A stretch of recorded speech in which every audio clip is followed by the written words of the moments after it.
Assalamualaikum warahmatullahi wabarakatuh. Dan salam sejahtera untuk kita semua. Selanjutnya, mari kita cermati bersama terkait bagaimana pengisian survei pada aplikasi SDGs Desa. Untuk kesempatan ini kami akan mencontohkan bagaimana mengisi survei pada aplikasi SDGs Desa, yaitu pada survei keluarga. Tentunya masuk melalui aplikasi SDGs Desa yang bisa disimpan melalui Play Store, diinstal melalui Play Store. Kita pilih survei keluarga.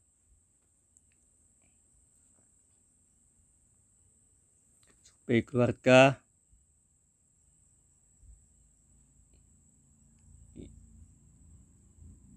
yang diisi adalah dengan nomor RT, nomor KK, nama, alamat, nomor HP, nomor telepon, kabel atau rumah, nik kepala keluarga,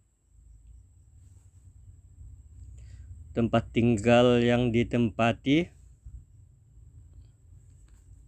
Ada beberapa pilihan. Milik sendiri, kontrak, sewa, bebas sewa, dipinjami dinas dan lainnya. Kemudian status lahan, milik sendiri, milik orang lain, tanah negara atau lainnya, pilih salah satu. Luas lantai tempat tinggal dan luas tanah tempat tinggal diisi dengan meter persegi. Kemudian jenis lantai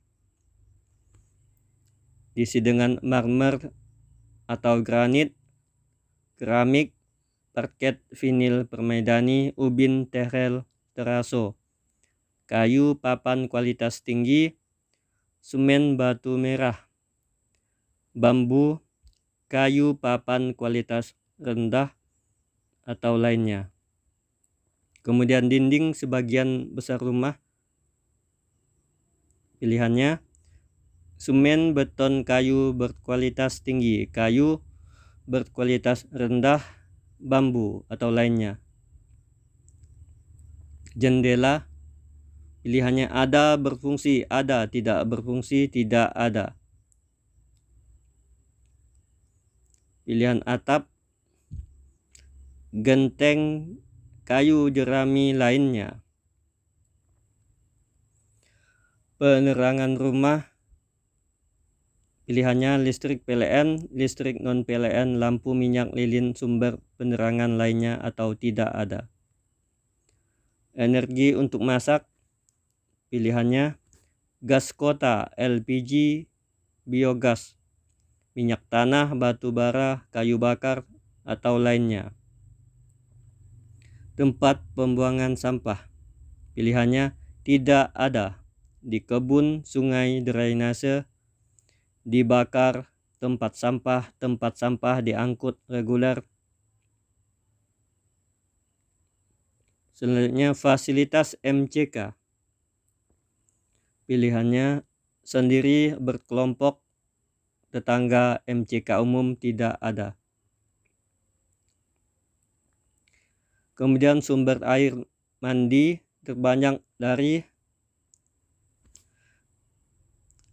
ledeng, perpipaan berbayar, air isi ulang, kemasan, perpipaan, mata air, sumur, sungai, danau, embung, tadah air hujan atau lainnya. Fasilitas buang air besar, pilihannya jamban sendiri, jamban umum, jamban bersama, tetangga atau lainnya. Selanjutnya sumber air minum, pilihannya ledeng, perpipaan berbayar, air isi ulang, kemasan, mata air, perpipaan sumur, sungai, danau, embung, tadah air hujan atau lainnya, tempat pembuangan air limbah, tangki, instalasi pengelolaan limbah, sawah, kolam, sungai, drainase laut, lubang di tanah atau lainnya. Rumah berada di bawah sutet, pilihannya tidak atau ya. Rumah di bantaran sungai, pilihannya tidak atau ya. Rumah di lereng bukit atau gunung, pilihannya tidak atau ya. Kemudian secara keseluruhan kondisi rumah, pilihannya kumuh ataupun tidak kumuh. Selanjutnya, akses pendidikan.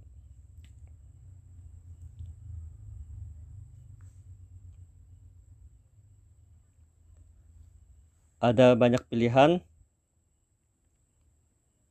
misalnya PAUD, jarak tempuh misalnya 1 km, waktu tempuh diisi dengan jam, kalau 30 menit berarti 0,5 jam. Aksesnya apakah mudah ataupun sulit? Pilih simpan ataupun baru. Kalau simpan untuk menyimpan data, kalau baru misalnya untuk mengisi akses pendidikan yang lainnya.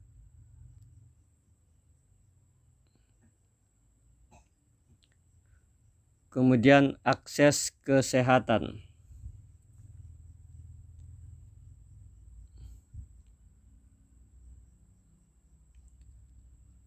Rumah sakit bersalin, poliklinik, puskesmas, puskesdes, posyandu, apotik, toko obat.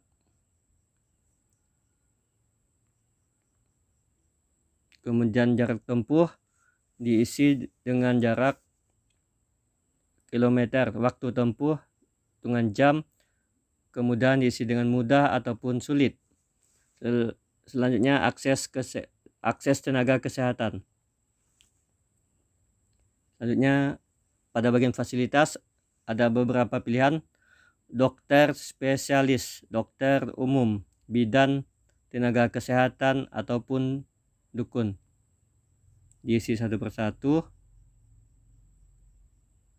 Jarak tempuh berapa kilometer, waktu tempuh atau jam, kemudahan, mudah ataupun sulit. Simpan untuk menyimpan data, baru untuk memasukkan atau mengentry data akses tenaga kesehatan yang baru. Selanjutnya akses sarana prasarana. Tujuan diisi dengan lokasi pekerjaan utama, lahan pertanian yang sedang diusahakan, sekolah, berobat, beribadah, mingguan, bulanan, tahunan, rekreasi terdekat. Jenis transportasi diisi dengan darat, air, atau udara. Penggunaan transportasi umum, tidak atau ya. Waktu tempuh sekali jalan diisi dengan jam.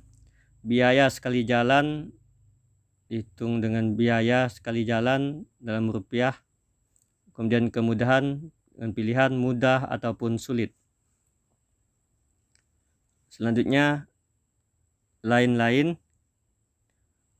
diisi pada bagian berapa jumlah anggota keluarga yang menggunakan transportasi umum dalam sebulan terakhir.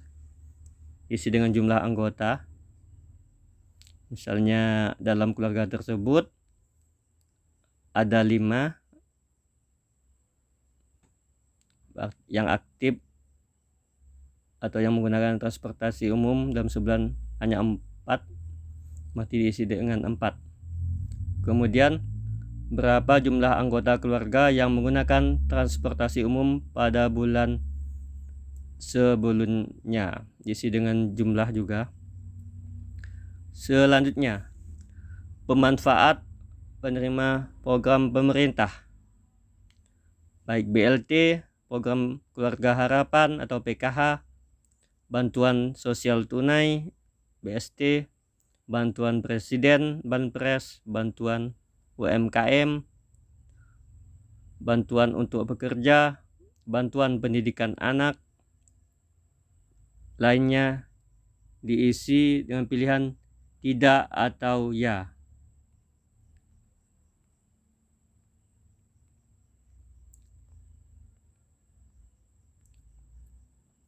Kemudian yang terakhir ya adalah mengisi berapa rata-rata pengeluaran satu keluarga dalam sebulan. Isi dengan rupiah.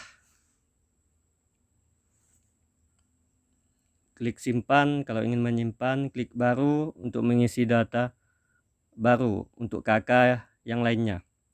Upload untuk mengupload data. Catatan untuk tombol upload ini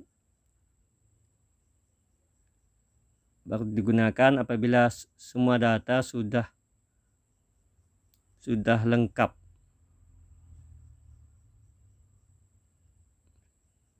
Demikian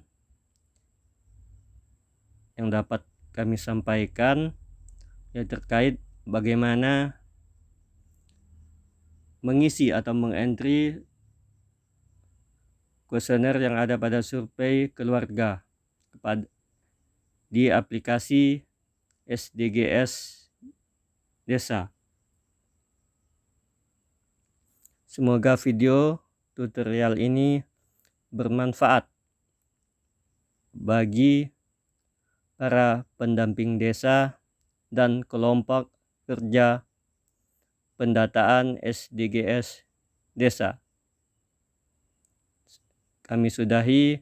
Wabillahi taufik wal hidayah. Wassalamualaikum warahmatullahi wabarakatuh.